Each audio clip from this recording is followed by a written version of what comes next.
Lecture 16, The Fourth Lateran Council.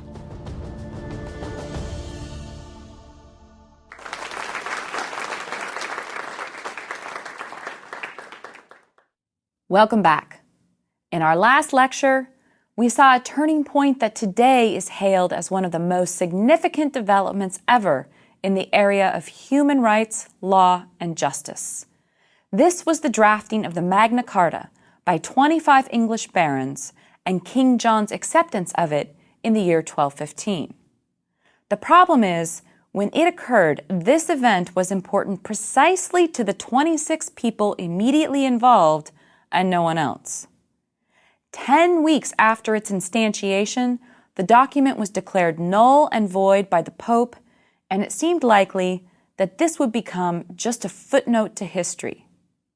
A series of events over the next centuries, and some creative interpretation and revision by jurists, would ultimately make people look back to this event as the moment when the idea of equality among all people was born in the Western European world.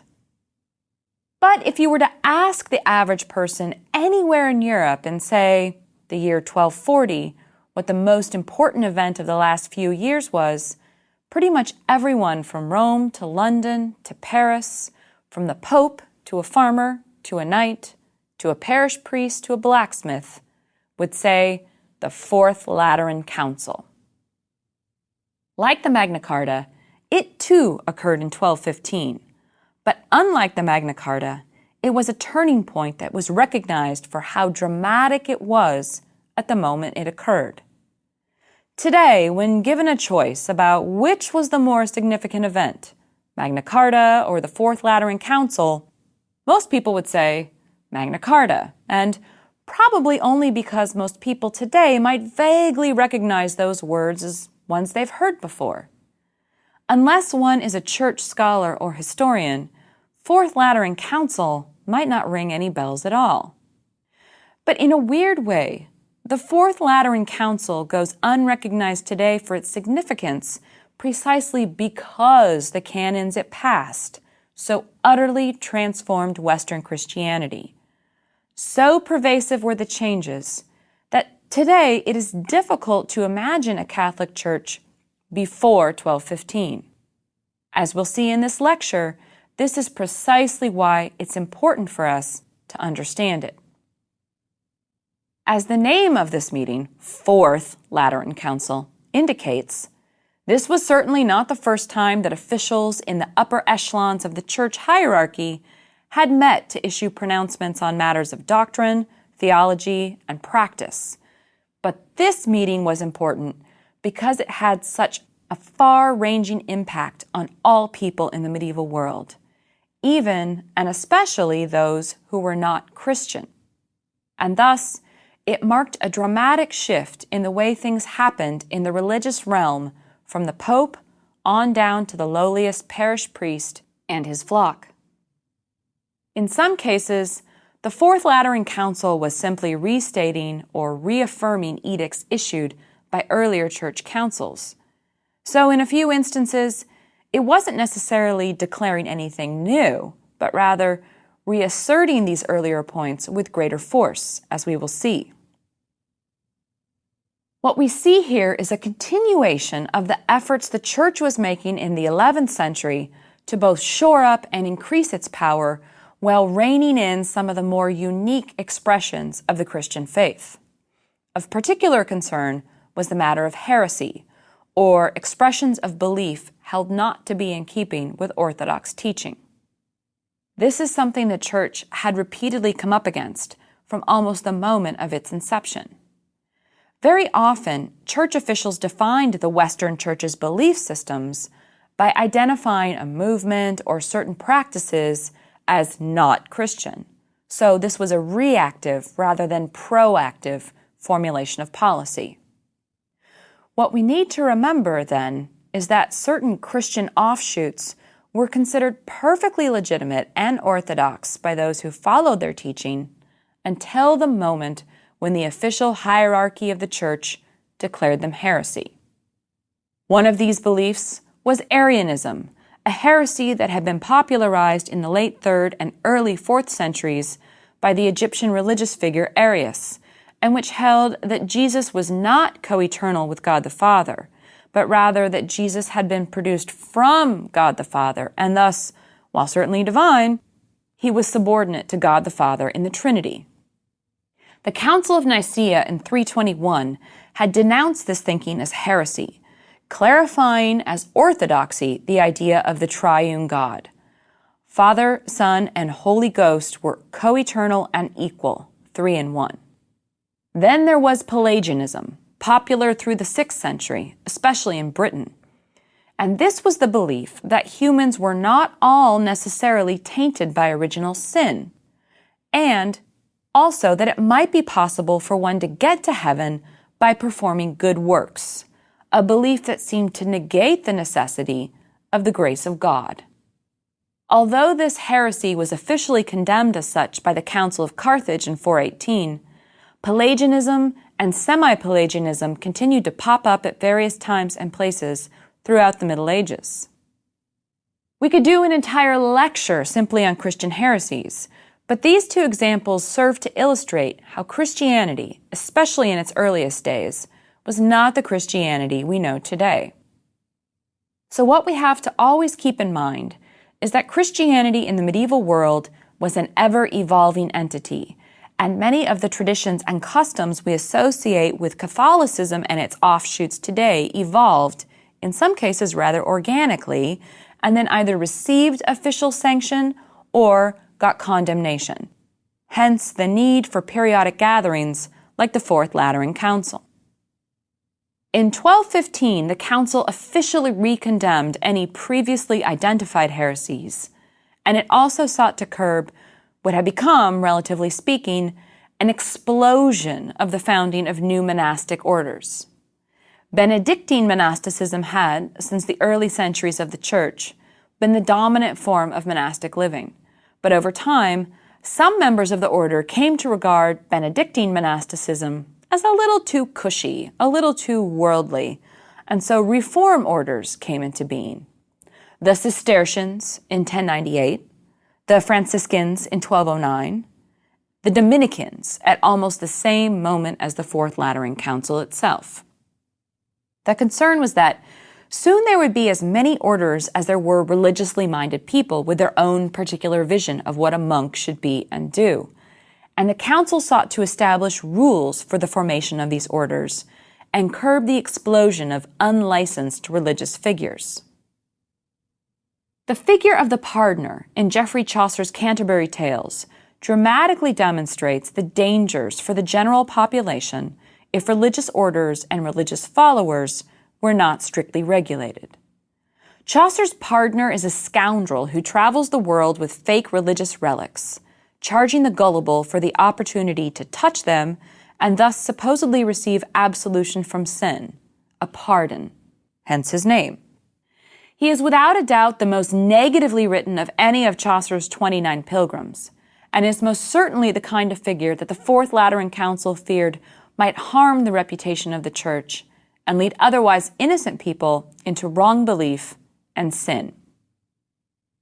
As you may remember from one of our previous lectures, the Great Schism between the Western Latin and Eastern Orthodox churches in 1054 at first seemed to be a non-event, in that it did not at all affect the everyday lives of most Christians in either the East or the West.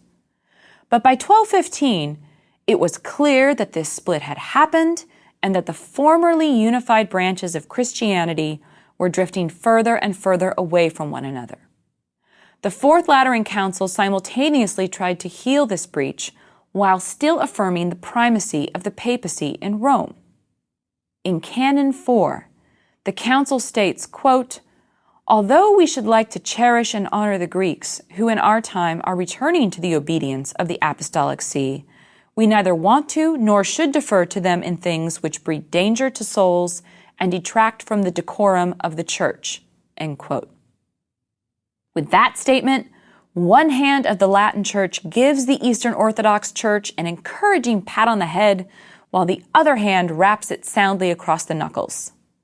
This approach to healing the breach between the two continues in Canon 5. Quote, "We decree that after the Roman Church, which by the divine plan has, as mother and ruler of Christians, the primacy of ordinary power over all other churches, the churches of Constantinople shall have the first place, that of Alexandria the second, that of Antioch the third, that of Jerusalem the fourth." End quote. Once again, the council seems to offer a concession to the Byzantine Church. They are first, but only after the Church in Rome, which is always the primary religious authority on earth. It seems a deliberate move to try and appease the East while asserting the power of the West. Otherwise, the phrasing might have ranked the Church in Rome as one and Constantinople two. So if we take a step back, we see some of the impact of the turning point of the Great Schism being felt a century and a half later in a very tangible way. But these concerns were still mostly in the upper ranks of the church hierarchy. What about for the average person in the medieval world? Did the Fourth Lateran Council have any impact on him or her? The answer is a resounding yes. As we'll see in a moment, the majority of the population of the medieval world was directly impacted by the new rules, but perhaps no one was affected as much as the parish priest. Your typical parish priest, unlike higher-ranking church officials, was much more connected with his immediate community. Not only did he perform Mass several times a week, but he also administered the sacraments of baptism, confession, communion, last rites, burial. He gave comfort to the sick, blessed marriages, and did much, much more.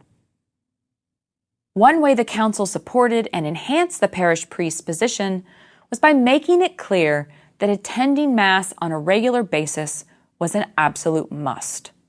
While most people in the medieval world were at least nominally Christians, there were plenty of people in very rural areas who were mostly concerned with day-to-day survival, and who probably also engaged in rituals that were pagan in origin, but had been absorbed and transformed a bit by the church, especially around planting and harvest time.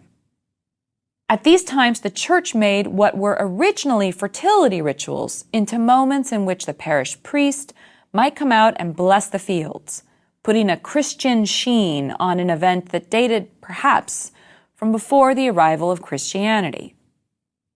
Obviously, parish priests had long been engaging directly with their flocks in ways intended to bring them more firmly within the embrace of the church.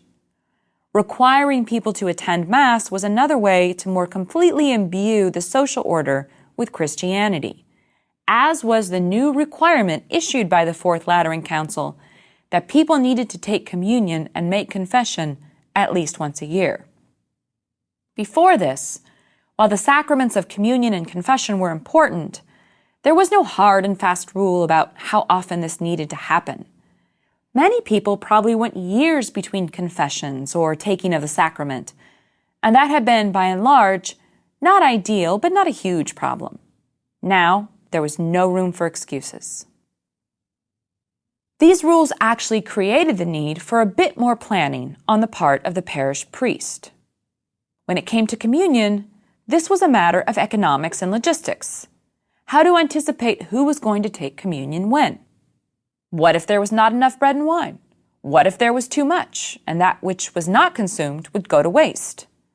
As concerns planning, most parishes opted to declare that Easter would be the time when all churchgoers would be offered communion, and they also indicated that the time of Lent and Easter would be an appropriate time to make confession. By planning this way, they avoided the problem of not enough or too much wine and bread, which was a grave concern because of another point clarified by the Fourth Lateran Council. This was the doctrine of transubstantiation.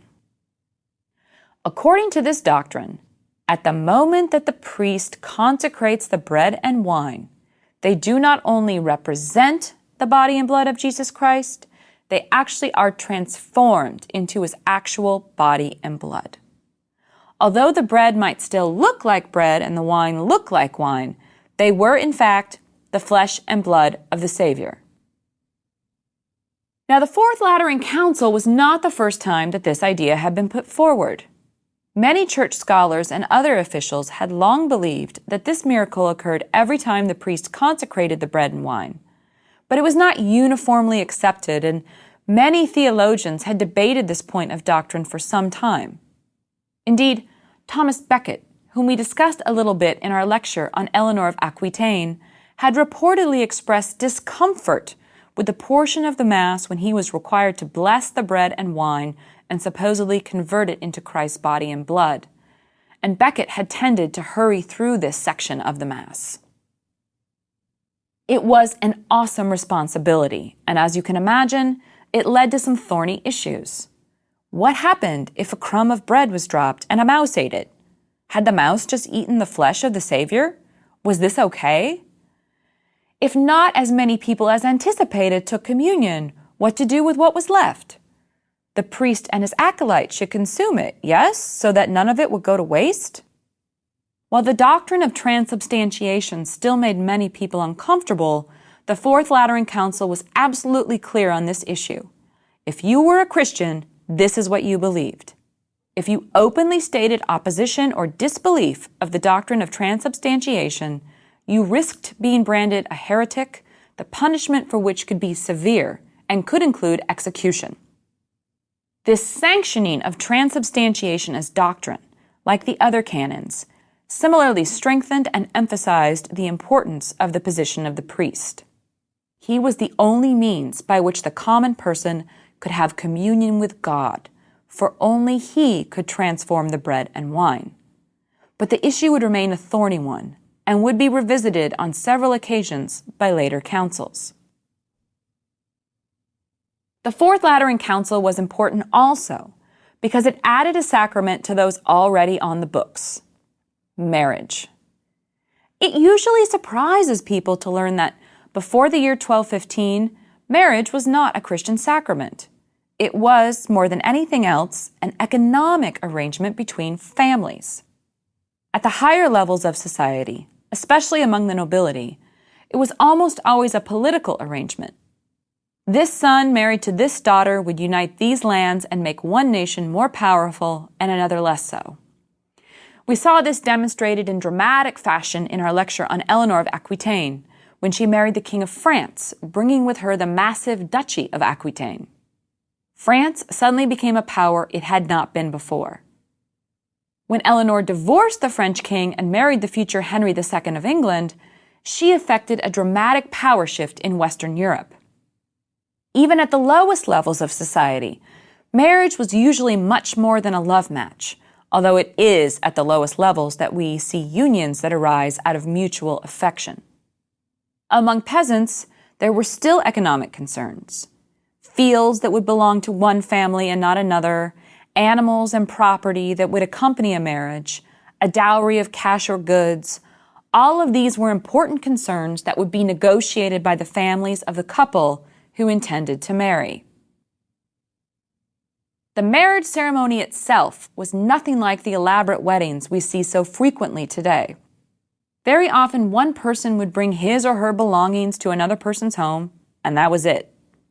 There might be a small celebration in the community, and if the couple were feeling particularly religious, they might, after pledging fidelity to one another, walk to the door of their parish church where they could receive a blessing. While the Fourth Lateran Council did affirm that all that was necessary to contract a valid marriage was the stated consent of both parties, it also decreed that any disputes involving a marriage were to be the business of the church. Parish priests were supposed to be apprised of a couple's intent to wed and then attempt to ensure that there were no impediments to the marriage. In some cases, this would mean trying to ascertain if either party had been married before, perhaps in another town. This also meant dealing with consanguinity. As we discussed in our lecture on Eleanor of Aquitaine, consanguinity is the idea that two people who are related to one another within a certain degree, say, sharing the same great-great-great-grandfather, could not be married. Before the Fourth Lateran Council, the more or less official rule was that a couple could not be related to one another within 7 degrees. Given the size of the medieval population, and the fact that most people were born, lived, and died in the same community, adhering to this rule would have been pretty much impossible. Most people had long ignored it, invoking it only when they wished to be granted an annulment, as Eleanor had done with the King of France. The Fourth Lateran Council, recognizing how impossible it would be to enforce this rule, changed it so that a couple could not be within 3 degrees of consanguinity.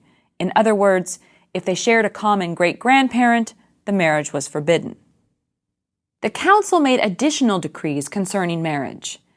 Even while acknowledging that a marriage was valid if the 2 people involved agreed to it, no need officially for a priest or other witnesses, the council also sought to discourage so-called secret marriages, and specifically declared the offspring of such unions to be illegitimate and excluded from any inheritance. A secret marriage meant that 2 people had pledged to be husband and wife to one another, but had not told anyone else. From our modern viewpoint, the distinction between a secret marriage and what we might call living in sin seems awfully fine, indeed razor thin.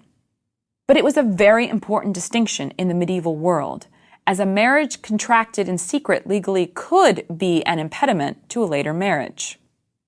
We see King Henry VIII of England making use of this argument when he wanted to get out of his marriage to his 5th wife, Catherine Howard.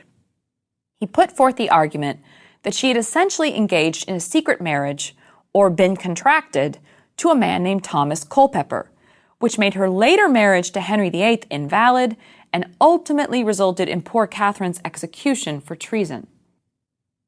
Although in the abstract it was the law that the offspring of such unions were illegitimate, in reality, plenty of people with children born out of wedlock or who were otherwise ruled officially illegitimate managed to leave those children wealth and lands through all sorts of means, including simply naming the person in question in a will. While these rules certainly affected a huge portion of the population, once again it was the parish priest who was called upon to be the authority and to police such matters. But when it came to marriage, the priest himself was implicated in a far more serious fashion. He himself was forbidden from marrying. It may come as a shock to discover that the Fourth Lateran Council would feel the need to reaffirm priestly celibacy. Isn't that the way it always had been, you might ask? The answer is no. While it had always been the case that celibacy was greatly admired, it was never so emphatically articulated as a condition of entering the priesthood until 1215, when the injunctions against priestly marriage articulated almost a century earlier at the Second Lateran Council in 1139 were firmly enshrined as canon law. In many cases prior to this, it seems that celibacy was regarded as a state of living to be admired and aspired to, but not expected of most people. Monks, certainly. But your run-of-the-mill priest overseeing life in a small community? Not really. As I noted a moment ago, the parish priest was perhaps the single most important member of a village community. He was deeply engaged with the births, sins, loves, losses, and deaths of all his parishioners, and very often he was married to one of them. The widespread nature of clerical non-celibacy is attested over a century and a half later in Geoffrey Chaucer's Canterbury Tales, a fact that suggests that this was both a real problem and that it had not been effectively resolved by the Fourth Lateran Council. At the opening of the Reeve's Tale, Chaucer sets the scene, telling us of the miller in the tale that, quote, "A wife he hadde, y comen of noble kyn, the person of the tune her father was," end quote. Or, in modern English, the miller had a wife who was nobly born. She was the daughter of the town parson. This would have gotten a knowing snicker from Chaucer's audience. The following lines would have gotten a solemn shake of the head. Quote, "This person of the tune, for she was fair, in purpose was to mak and hear his heir, both of his cattle and his miswage, and strange he made it of her marriage. His purpose was for to bestow her hire into some worthy blood of Onsatraya." End quote. Or in other words, the miller and his wife had a daughter, and the parson intended for this grandchild of his to be his heir. He planned to leave her all his goods and the house he lived in. Because she was going to be an heiress with significant possessions, The family hoped to advance themselves by arranging a marriage with someone a little higher up the social order than they were. If you think about it a minute, the problem is clear. Church officials, by definition, could not own property. Any place they lived, any goods or possessions they made use of during their lifetimes, all of this was supposed to revert to the church upon the priest or the parson or the monk's death. Clerical marriage was thus not only a theological problem, but an economic one. If priests were regularly allowed to marry and have children, they would naturally want to provide for those offspring. And if they did that, then the church would lose revenue and holdings, and its power and influence would be diminished. So celibacy was important here not only as a spiritual ideal, but as a way of protecting the church's interests from the understandable desire of a man to provide an inheritance for his heirs. If he's truly celibate, then he has no heirs, and there is no problem. The ideals of poverty and celibacy were affirmed again and again in the canons of the Fourth Lateran Council. Several of the clauses specifically forbade the passing on of wealth from a religious person to any family members, such as siblings or nieces or nephews, and likewise forbade anyone in an official religious position from practicing a secular trade by which they could make additional income. By the same token, however, several of the canons attempted to provide an education and living for those too poor to afford it, in what is an admirable desire to provide equality when it came to education. Canon 11 states that every cathedral church should specifically provide for a master whose duty it should be to, quote, instruct for nothing the clerks of that church and other poor scholars, thus opening up the path of knowledge to those who are learning, end quote. Although a similar idea had been stated in the Third Lateran Council, it was, again, emphatically reaffirmed in the Fourth, another example of the church flexing its muscles and attempting to remind the medieval world of its position of supreme importance in all matters, large and small. The emphasis on access to learning and knowledge for poor religious clerks suggests that the Fourth Lateran Council is a much more important step toward human rights than the Magna Carta was when it was first drafted, as it seems, at least theoretically, that this canon makes it possible for anyone to become a member of the clergy. At the upper levels of ecclesiastical society, you would typically find the younger sons and daughters of noble houses. The lower ranks had a more egalitarian feel, but even then, it usually cost a significant amount of money to finance the education necessary to move into religious life. With its emphasis on the ideal of poverty and desire to spread knowledge, the Fourth Lateran Council theoretically made it possible for even the lowliest peasant to become a scholar, a teacher, and a man of God, serving him as monk or priest. Although this had earlier been an ideal, the canons issued in 1215 clearly wanted to establish this more firmly. Without a doubt, the meeting of the Fourth Lateran Council is the single most important event to have occurred in the 13th century, or before or after that, for that matter. This meeting codified doctrinal issues, most significantly, transubstantiation. It addressed concerns at the upper levels of ecclesiastical society, while it also dictated the behaviors of those on the lowest rung of the social ladder. It dealt with grand issues like the Great Schism, the founding of monastic orders, and local matters of inheritance and the like. In short, it mattered to everyone in the medieval world. And when I say everyone, I mean everyone. For while the audience of this document is Christendom, East, West, noble, common, rich, and poor, the canons also demonstrate a striking concern with those peoples living outside the Christian community. Many of its decrees deal with attitudes and actions toward Jews, Muslims, and others outside the church, and thus everyone in medieval Europe is potentially affected by the statements issuing out of the Lateran Palace in 1215. Particularly chilling is Canon 68, which expresses concern over the inability to distinguish Jews, Muslims, and Christians from one another. Quote, "We decree," the official document reads, "that such people of either sex in every Christian province and at all times shall be distinguished from other people by the character of their dress in public," end quote. Here we arguably have the medieval forerunner of the armbands and badges Jews were required to wear in Nazi Germany. In addition to addressing corruption among church officials and codifying matters of theology and doctrine, the Fourth Lateran Council was also deeply involved with what has been called the rise of a persecuting society. In our next lecture, we'll explore what caused a dramatic increase in a persecuting mentality from about the 10th century on and examine some of its more stunning results.